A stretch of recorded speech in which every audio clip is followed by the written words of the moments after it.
at sa aking beloved mother, of course.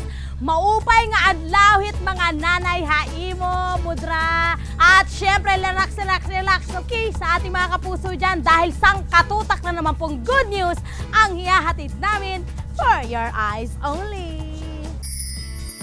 Kung bilib kayo sa galing ng mga kid athletes na ito, mas lalo kayong bibilib sa kanilang astig na mother. Mamamasyal si Christian sa biyak na bato at magbabanding sila ng mommy niya sa pag-akyat ng mga naglalakihang mga bato. At isang ina, inialay ang kanyang bato para maibalik ang kalusugan ng kanyang anak. All of those and everything dito lang sa Lovely Day! Ang Adviento Kids, 5 fantabulous na mga athlete at 5 chikiting na nakikipag-compete at nananalo sa larangan ng sports here and abroad. But sa likod ng mga success na yan ay ang isang magiting na ina.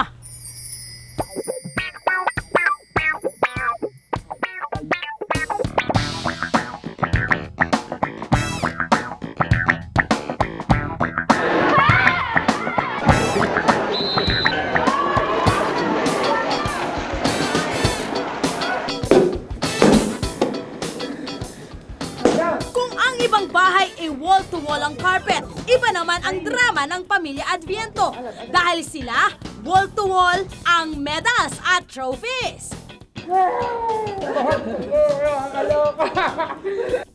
Abae, mantakin nyo naman na mula kay Tatay Justinian na isang Aikido master, kay Nanay Marisa na isang Taekwondo black belter, hanggang sa mga anak na nagcha-champion hindi lang sa Taekwondo, kundi pati na rin sa swimming at water polo. Itong panganay nilang si Hias, 2 years old pa lang ay in-enroll na nila sa Taekwondo class. Pagkabata pa lang sila, wala pa sila masyadong takot, di ba? Lalo na ang Taekwondo is a contact sport. At kasi holang siya lang ang nanay sa Taekwondo class, si Marisa nakipagsabayan na rin. Parang gusto ko lang na kasama ko yung mga anak ko, pero imbes na outsider ako na nagkikita lang ako sa kotse o dun lang ako sa labas, ginagawa ko rin yung ginagawa nila. So, may bonding pagkatapos kasi kami rin yung nag-e-ensayo sa isa't isa. Ano yun ito? At dahil sobrang nag-enjoy ang mag-ina, aba, pinag-taekwondo na rin pati ang iba niyang chikiting na sina Sinag, Alab, at Himig. Pati na rin ang 2 years old na bunso na si Likha. Taekwondo has been such a big part of my life and parang I can't imagine my life without it. And it really gives me joy whenever I play Taekwondo. Ayon kay Marisa, maaga nilang pinag-taekwondo ang kanilang mga anak para matuto ng ipagtanggol ang kanilang mga sarili. Oo nga naman. Korean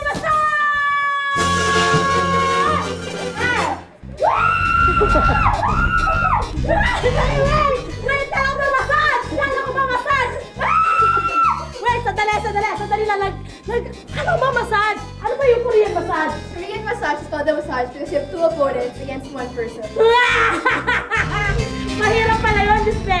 Tandaan nyo, ang Korean massage sa Taekwondo ay hindi po kayo mamasahin. Mamasahin kayo ng bugbog pag nagkataon. Teka, lugi ako dun ah. Baka naman pwede magpaturo ng ilang techniques.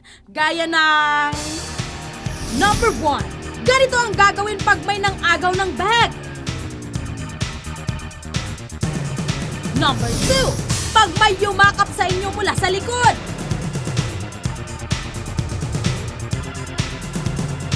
Number 3, pag may humablot sa leeg nyo. At number 4, pag may gustong manuntok sa inyo. Very much people hurt me. Like, back. Then, parang, oh, you see that? Pero di po takot masaktan ang mga batang ito. Ika nga, no pain, no gain. Several times sabi ko, can you please quit now? Can you please quit now? Tapos sabi niya, no, you have to reach black belt. Then I'll think about you quitting. Dahil ayon kay Marisa, hindi lang self-defense ang gusto niyang matutunan ng mga anak niya. Disiplina pa lang, no? Yung pagtitraining araw-araw. At yung kakayahan mong tanggapin, manalo ka, matalo, yun para sa akin importante. At yung lesson na yon ang baon ng mga bagets kahit saan sila makarating. Kaya naman, hindi katakatakang lagi silang champion. disiplina, walang humpay na practice, at suporta ng parents. Yan ang sikreto ng Adviento family. Ang galing mo, Mami! Sa inyo mga chikiting, bow ako talaga! Ang gagaling nyo, kids! Ha! Awards night man o kasalan, hindi patatalo ang international fashion designer na si Monique Lhuillier. In fact, taas kamay ang sikat na TV host sa US na si Oprah Winfrey sa mga designs ni Monique. Kabilang din sina Angelina Jolie, Mariah Carey, Janet Jackson, Natalie Imbruglia sa mga nagsuot na ng gown na si Monique ang nag-design. At marami pang iba. Si Monique ay nakatanggap na ng maraming awards. Kabilang dito ang 2003 Designer of the Year Award from Wedding Dresses Magazine. O, di ba? Wala pa rin tatalo sa pagiging malikhain ng mga Pinoy. Yan ang good news! Wala, Christian, dito sa Pilipinas hindi lang po lugar ang magaganda. Oh, that's right. Dahil pati mga mother, magaganda rin, hindi ako yun. At dahil po, Mother's Day today. Grabe, si touch ako dahil isasama ni Christian sa kanyang paglalagalag ang kanyang mother dear. Oh, that's right. Me and my mom, we will conquer the boulders. Ang galing ng mami ko. Sobra! Oo, di ba? Kaya panoorin nyo to. Now na.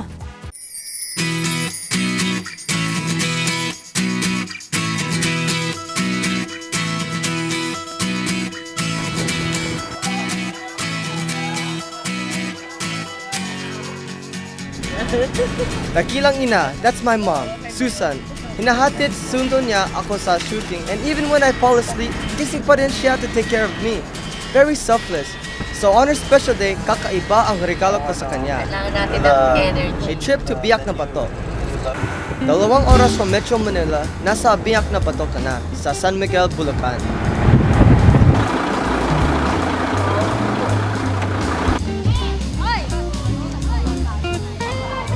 Maraming ditong mga malaking bato na parang nakahati-hati, kaya naman Biak na Bato ang tawag sa lugar. Dito sa Biak na Bato National Park, you can find the actual marker where the country's first republic was established. Just imagine, dito sa Pilipinas, lumaki si Mami pero first time na ito napuntahan. Pagod ka na? Ako hindi pa pagod.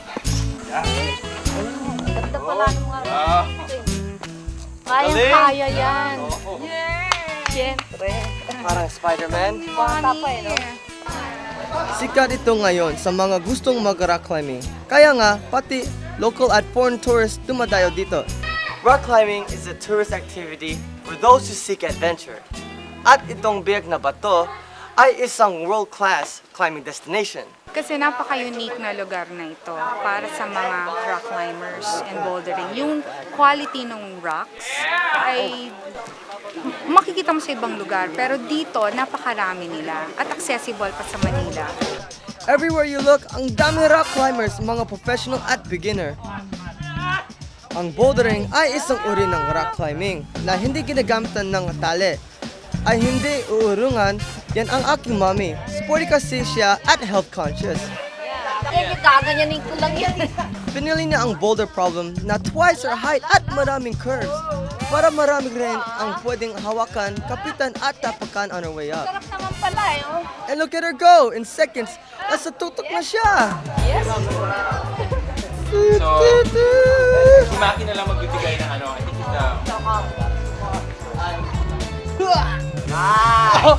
Hold on. Oops! I guess I spoke too soon. Mas nakaka-pressure nga yun kasi ang bilis ni Mami. Kaya parang dapat hindi ako mahulog. Wala kasing makapitan kaya you have to study which curve to hold on. Can you use your shoulder? Pero after trial and error, success!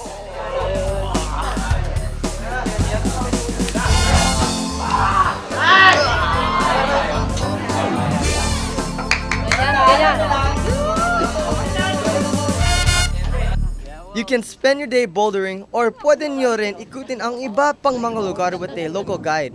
Maraming batis dito na pwede tayo maligo for free.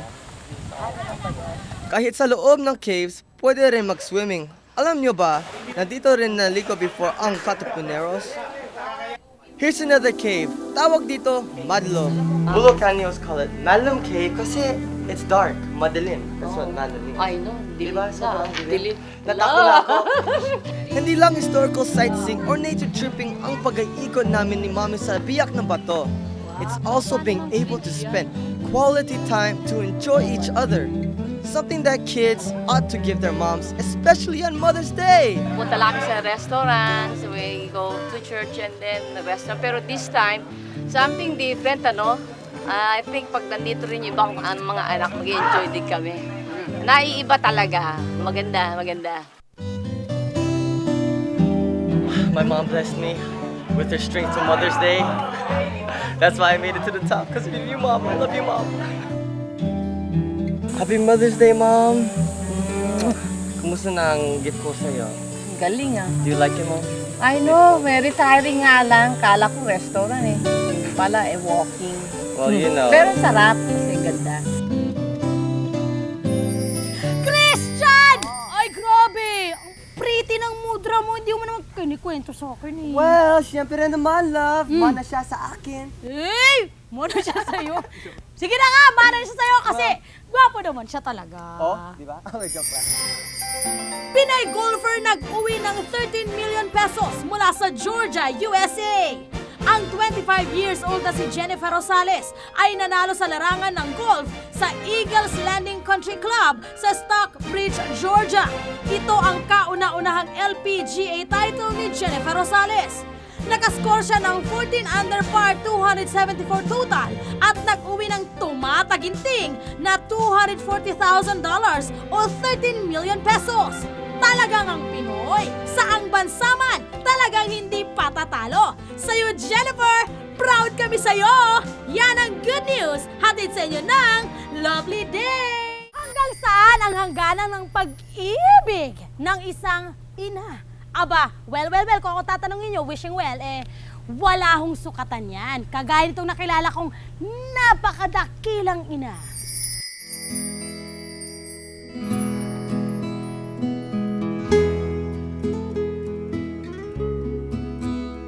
Napawawa ko kay Mami Mierna Palomo, single mom. Malalaki na ang kambal niya. Tindera siya sa palengke pero tumigil muna para alagaan ang anak niyang si Alvin.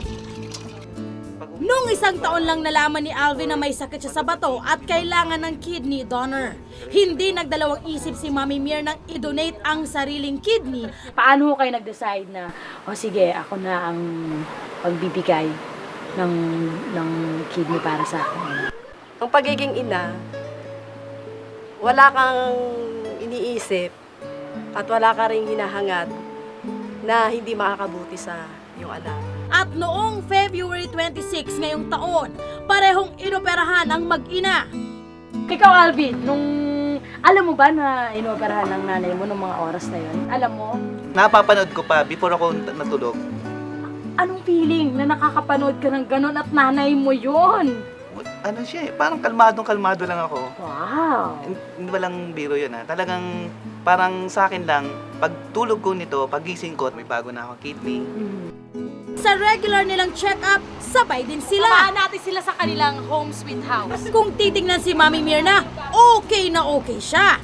Si Alvin, okay ang recovery at tuloy ang paglakas. For life na ang pag-inom niya ng gamot. Ang kambal niyang si Alan ang tanging may trabaho sa kanila, pero hindi ito sapat, kaya gusto ni Alvin na makapagtrabaho agad. Parang lahat ipagpapasa Diyos mo na lang. Kahit, kumbaga, kung sa paglalakad mo, parang maburol, parang ang tinitingnan mo, hindi yung nilalakaran mo, kundi yung patutunguhan mo. Ang Diyos din.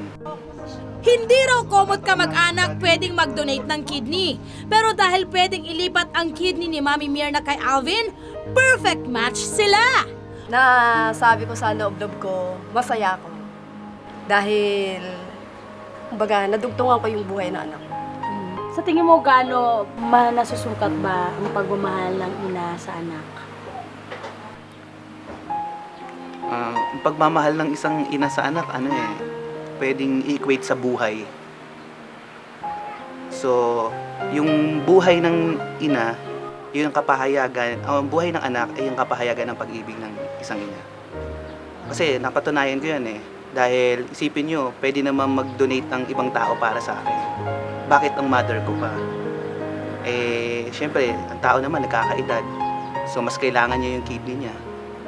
Pero nagpapasalamat nga ako sa Diyos dahil yung nailagay sa akin na organ, mula din sa pinagmulan ko, nanay ko. Bukod sa aking ina, bow talaga ako kay Mami Mirna sa lakas ng loob niya at unconditional love. Ako, naging katwiran ko kasi, kung nung sinilang ko sila, naibigay ko yung buhay ko, bakit yung isang bahagi lang ng katawan ko hindi ko maibigay? Yun ang naging prinsipyo ko. Sobrang happy nila sa ibinigay ni Lord na pagkakataong magbanding silang mag-ina. Si Mami Mirna ang proof na God gives us real-life angels. Sa lowest point pala ng buhay ng isang anak, nandun lagi ang isang ina. So nagpapasalamat ako sa Diyos dahil siya yung nanay ko. Pagmamahal nga naman ng isang ina, sobrang kahanga-hanga. Kaya ho nilang dugtungan ang buhay ng kanilang mga anak kapalit ng buhay nila mismo. Kaya kayong mga kids dyan, huwag naman kayong matigas ang ulo at huwag niyong abusuhin ang love ng inyong mga mother. Okay? Nga. Oh, naman! Matapos na naman ang show. But wait a minute! Sa mga kids dyan na hindi pa binabati at kinakalabit man lang ang kanilang mga mothers, now is the time para sa kanilang special day. Batiin niyo po sila ng Happy Mother's Day dahil mabuhay ang mga mothers! Kaya kita-kits tayo uli lahat next week! And remember, dito sa Lovely Day, parati pong may good news na naghihintay para sa inyo. Kaya, smile naman dyan and everything para Lovely Day!